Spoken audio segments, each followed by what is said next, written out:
Your home is 83.4% tax. Yes, we all know that housing is out of control. There's simply not enough supply to keep up with demand, and even if you can find something that's available to buy or rent, chances are you can't afford it. The government keeps promising to fix the problem, but actually the government is the problem. Our housing has been becoming progressively less and less affordable ever since the government started helping us, with the very first home owners grant in 1983. It is no coincidence that as successive governments have helped us ever more, housing has become ever less affordable. If you ever doubted the Ronald Reagan quote that the 9 scariest words in the English language are, "I'm from the government and I'm here to help," look no further than the Australian government helping with housing affordability. It is a disaster, but no matter how bad you think it is, I promise you, it's actually worse. I'm going to dive into the numbers, and we will discover that the house you live in isn't 30% tax. It isn't even 50% tax. By the time you've paid it off, it's 80% plus taxes and cost of government. And that, my friend, is why housing is so unaffordable. My name is Topher Field. This is the Topher Project. And before I go any further, I want to say a huge thank you. This is the 50th episode of the Topher Project. And honestly, it's crazy. I feel like I just started yesterday. And yet it's already been nearly 2 months. And as of right now, 50 episodes.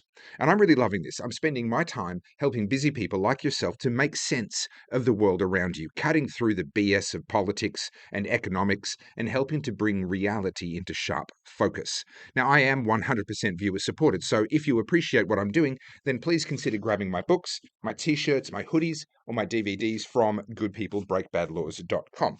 Okay, back to the real cost of housing. Tax. I'm going to start off with the stuff that you probably already know about, and then at the end, we're going to add the big one that most people don't think about, and I've never seen the mainstream media talk about this. Buckle up, because it's quite a list. The most recent estimates published by the Centre for International Economics estimate that more than half of the cost of a new build in Sydney is government regulatory costs, fees, charges, taxes, delays, etc. More than half. It's a bit lower than that elsewhere in the country, but a 40% figure is a pretty good round one to use as an average. But how can that be? What exactly are those costs? Well, let's itemize the big ones quickly. Everyone already knows about GST. That's 1/11th of the materials and labour that go into a new build. And this is usually many tens of thousands of dollars.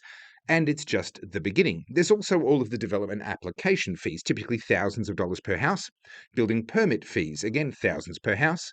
Then there's the infrastructure contributions. This is for things like roads, parks, utilities.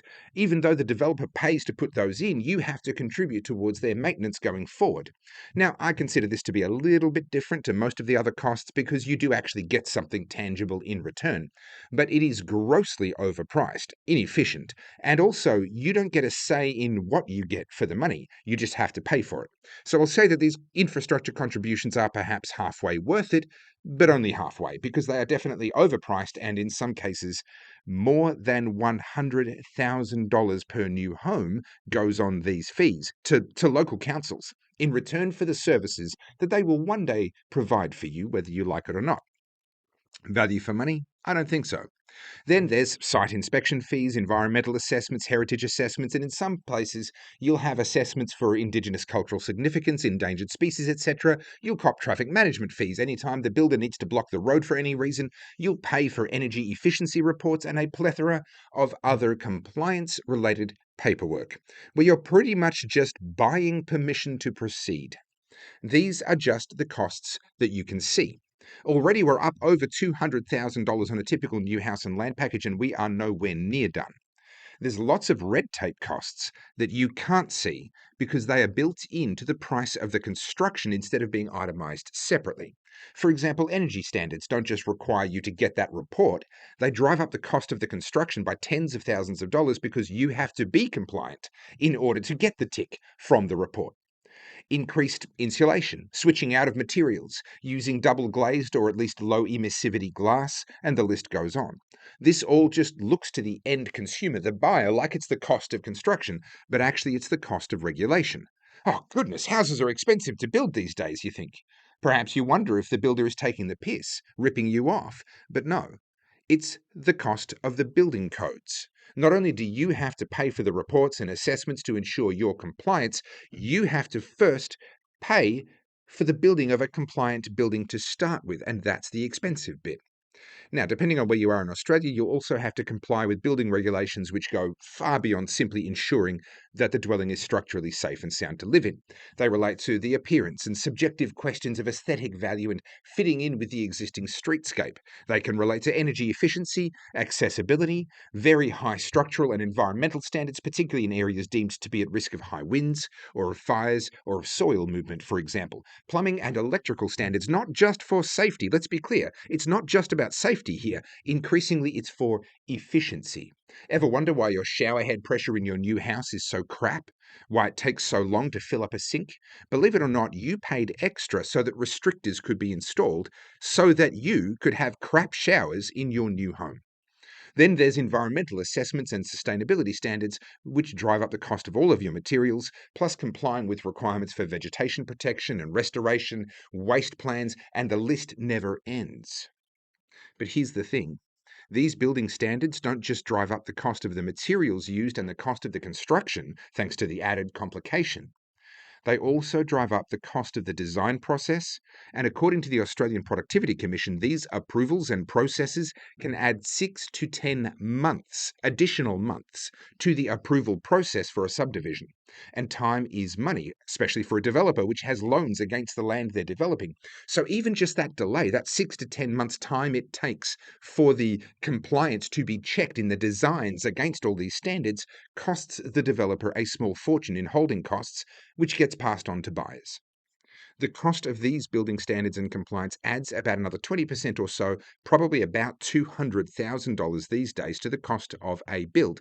But the trick is that to the buyer, it looks like the cost of construction because all of these government regulation costs are folded into the price of purchasing the building from the builder. But honestly, believe it or not, we are still nowhere near done. It's about to get so much worse. But before I go to that, I need to clear up a misconception about regulation and standards and how much we need them.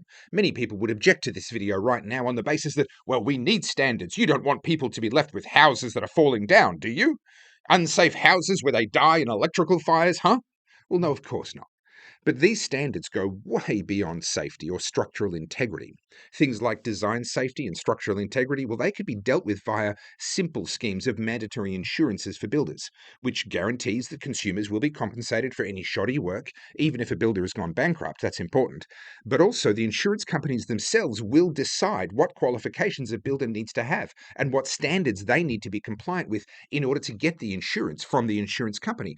You can actually have a completely private regulatory system, consumer protection against shoddy builders without any of this over the top government intervention. But that's an aside. I'm going to go further than that. When you create a minimum standard for something, you are always driving up the cost. If it was free, the free market would already be delivering that for customers because it's better, right? We have the standard because it makes things better, but we're driving up the cost in the process. Now, in the case of housing, we can see that increased cost clearly. We just detailed half of it with more yet to come in this video. What regulators imagine they're doing is that they're creating a minimum standard, which no one ever falls below. These are the minimum standards that builders have to comply with. And they imagine that all of a sudden, magically, everyone is living in compliant homes. But what they're actually doing is creating a financial cutoff. If you can't afford to pay for these new standards, then you can't have any housing at all. By imposing these, for example, absurd energy efficiency, accessibility, environmental, and design standards on builders, they're not ensuring that poor people get better homes. They're destroying the supply of homes that poor people can afford. They're saying, unless you're rich enough to afford all of this extra stuff, you can't have any home at all. And if you don't believe that that's in practice what's really going on, just go and stand in the queue for a rental property sometime soon and talk to the hordes of people who are trying desperately and unsuccessfully to find a rental property that they can afford and is available to them. They can't. The minimum standards for rentals, especially in Victoria now, have driven down availability and driven up rental prices to the point that more and more renters are going homeless, more than ever before. We've created a homelessness crisis by trying to raise the minimum standards of homes above what the free market can actually sustain. The same is true for new homes and builds.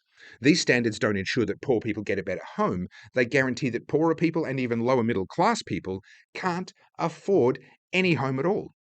To understand this more clearly, consider when seatbelt laws were changed in Australia. They said that every person had to have their own seatbelt. Fine. When I was a kid, I used to share the middle seat in our old Falcon 500 station wagon with my brother, both of us in the same seatbelt. Now, that was, of course, because we were no longer allowed to ride in the boot of the station wagon like what we originally used to when I was really young. Now, we were wedged, four of us across the three back seats, with me and my next oldest brother sharing the middle seat and sharing a seatbelt. Then these new regulations were brought in that required each person to have their own seatbelt. The intention of the bureaucrats was to improve safety. Obviously, being crammed into a shared seatbelt is not ideal in the event of a big crash, and that's true. But the idea was that thanks to these regulations, every child, even in large families like mine, would now be better protected because we would all have our own individual seatbelts. But that's wishful thinking, because that's only true for families that can afford to buy a new car with more seats. Now, thankfully, my parents were able, barely, to buy a van, and we all got our own seats. But not every large family was so lucky. There were families who now had to bring two cars everywhere they went, instead of only one, at great extra cost to themselves. But even then, they were still the lucky ones, lucky enough to have a second car. The real battlers, they didn't have the luxury of buying a van, nor did they have the luxury of having a second car available. So they either had to disobey these new regulations and risk getting caught and fined and having to pay more money that they didn't have because they failed to comply with the regulations that they couldn't afford to comply with in the first place, or they had to leave people behind, splitting up the family. I know of a few families who simply had to stop going anywhere as a family. Either the mum or the dad had to stay home with a kid or two in order for the rest of the family to be able to go anywhere at all. The point is this: the safety standards, which are very well intentioned and ever so wonderful for the wealthy, they make perfect sense if you've got the spare money in your bank account. These safety standards and regulations, these minimum standards, make life even harder for the poor, the people at the margins. And yet these standards are sold to us on the promise that they're good for the poor. We need energy efficiency standards in homes because no one should have to shiver through winter just because they can't afford to turn on the heater. Sounds nice and caring, right? But if someone can't afford to turn on their heater, how are they going to afford the shiny new home with the extra $30,000 worth of insulation and double glazing? It's ivory tower thinking that only makes sense to these bureaucratic fat cats on six-figure salaries. Okay, so that's the standards issue. These standards, yeah, okay, we don't want buildings falling down, but these standards are way over the top and they're making life worse for the very people they pretend to help. Now, let's get to the juicy bit, the bit that takes the tax cost of housing from that 40 to 50% mark to the 70 or even 80% plus mark, the bit that, as far as I'm aware, the mainstream media have simply never talked about. It's this: you pay for your house with after tax income. Your house? It should be tax deductible. Investment properties are. The house you live in should be too. Whether you're renting or buying, your house and all the related costs should be tax deductible. Let's run the numbers on a $1 million house. And yes, I know a $1 million house is higher than the median house price is in Australia right now, but not for much longer the way we're going. So I'm just going to use that because it's nice and simple. A $1 million home with a 90% mortgage plus capitalized lender's mortgage insurance at an average of 6% interest over 30 years will cost you about $2 million to repay down to zero. Now, that's a lot of gobbledygook, but what you need to know is that your $1 million house will have cost you $2 million by the time you've paid it off. Simple. But let's remind ourselves that if the $1 million house is in Sydney, then it should actually have been a $500,000 house in the first place. If the cost of government hadn't doubled the price, it should have been half of what it was. So in simple terms, you should have had half those repayment costs. And now half of your repayment costs are actually just repaying for the government costs. But, and this is the killer, You pay for all of it, government costs or otherwise, with after-tax dollars. So that $1 million house that now costs you $2 million after your loan repayments, you have to earn about $3 million before tax to pay the house off. Now, this will vary depending on which tax bracket you're in and a bunch of other variables. But in round figures, you need to earn $3 million to pay $2 million for a $1 million house, which without the cost of government would have been a $500,000 house. $3 million in earnings for a $500,000 in actual real-world asset value. That's 83.4% of the money that you earned gone. Now, you might correctly point out that this house is still worth that $1 million and not the $500,000, and that's true, because the government is continuing to artificially keep the property prices high. So you do have an asset that is worth double what it should be, but you still had to earn and pay tax on $3 million to own it. And if that house had cost what it should have cost, about $500,000, then you would, over that time, have generated an additional $500,000 to do with whatever you wanted to do. Holidays, other investments, maybe philanthropy, whatever you wanted. But instead, you had to earn that money and sink that income after tax into, well, your taxes first and foremost, and then your mortgage repayments, because you had to repay the cost of government added to the cost of the home.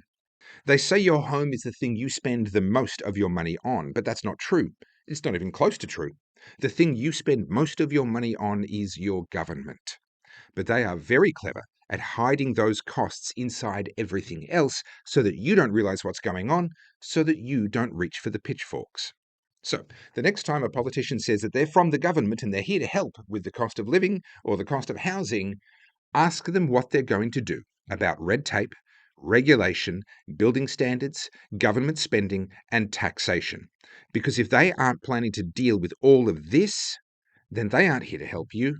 They're here to help themselves. My name is Topher Field. This is the Topher Project, and I help busy people like you to make sense of all the nonsense that comes from our politicians and from the mainstream media.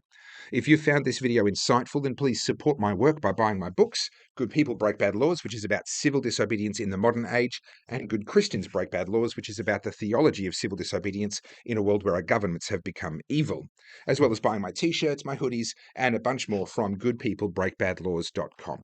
I am 100% viewer supported. I have no advertisers, no sponsors.